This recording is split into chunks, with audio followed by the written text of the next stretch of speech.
Hi, my name's Niall from Retrospective Scooters, and this is our electric conversion kit for Lambretta's Li to GP.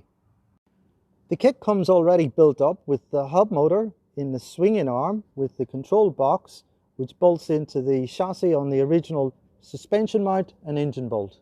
This is our new 4 kilowatt, which is a disc brake version, and this is our master cylinder which is connected by a cable, the rear brake cable.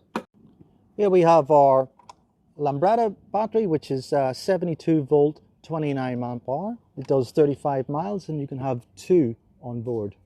All the kits are keyless, which would simply turn on and twist and go. Lights are LED. We have our rear disc and the throttle activator, still operated by cable. You can still use your existing wiring loom, which plugs straight into our output from our control box for the 12 volt LEDs.